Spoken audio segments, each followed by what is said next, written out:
ক্রিকেটারদের ম্যাচ ফি না বাড়িয়ে বোনাস দেওয়ার পরিকল্পনা করেছে বাংলাদেশ ক্রিকেট বোর্ড।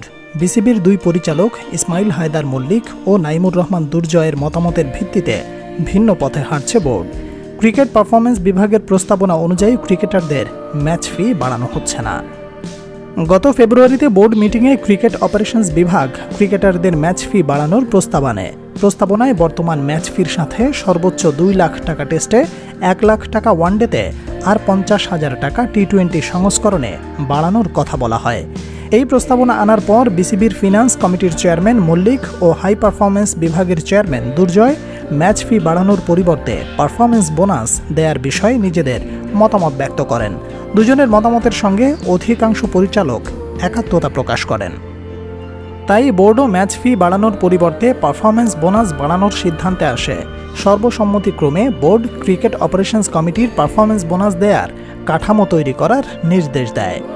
এমনিতেই ম্যাচ জয় কিংবা সিরিজ জয়ে বিসিবি আলাদা বোনাস দিয়ে থাকে। এবার সেই বোনাসের অর্থ বাড়বে, সঙ্গে যুক্ত হবে ক্রিকেটারদের ব্যক্তিগত পারফরমেন্স বোনাসও। অর্থাৎ কোনো ম্যাচে পারফর্ম করে গুরুত্বপূর্ণ ভূমিকা রাখা কিংবা সেঞ্চুরি ফাইফার পেলে আলাদা অর্থ পাবেন ক্রিকেটাররা।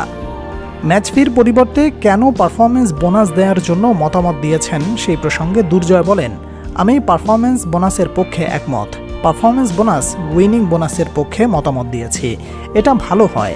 ক্রিকেটারদের মধ্যে একটা তাড়না থাকবে, ক্রিকেটারদের মধ্যে একটা প্রতিযোগিতা থাকবে ভালো করার। দুর্জয় মনে করেন ভালো খেললেও টাকা পাবে, খারাপ খেললেও টাকা পাবে, এটা থেকে বের হয়ে আসা উচিত। বেতন ভাতা বাড়লে পরে মোটিভেশন আসবে, আমরা হারলেও টাকা পাচ্ছি, যাই পারফরমেন্স করি না কেন টাকা তো পাচ্ছি।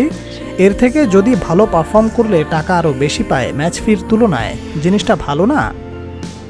দুর্জয় আরও বলেন, তারা ভালো পারফর্ম করে টাকা আরও বেশি নেবে, উই ডোন্ট মাইন্ড। বোর্ডের কথা হচ্ছে ক্রিকেটাররা পারফর্ম করবে, ভালো খেলবে, ম্যাচ ফির থেকে টাকা আরও বেশি নেবে। পারফরমেন্স বোনাসের কাঠামো তৈরি নিয়ে কাজ করার কথা জানিয়েছেন ক্রিকেট অপারেশনস বিভাগের ইনচার্জ শাহরিয়ার নাফিস। তিনি বলেন, বোর্ড আমাদের নির্দেশনা দিয়েছে পারফরমেন্স বোনাসের কাঠামো তৈরি করতে, আমরা সেটা নিয়ে কাজ করছি। আমরা কাজ শেষে বোর্ডের সামনে তুলে ধরব, বোর্ড পর্যালোচনা করে সিদ্ধান্ত নেবে। এর আগে সবশেষ 2020 সালে বাড়ানো হয়েছিল ম্যাচ ফি। সেবার 3,50,000 টাকা থেকে বেড়ে টেস্টে ম্যাচ ফি হয়েছিল 6 লাখ টাকা, ওয়ানডেতে 2 লাখ থেকে 3 লাখ আর টি-20তে 1,25,000 থেকে 2 লাখ টাকা। বর্তমানে 4 বছর আগের বাড়ানো অর্থই পাচ্ছেন ক্রিকেটাররা। Salman Abdullah, sports and news.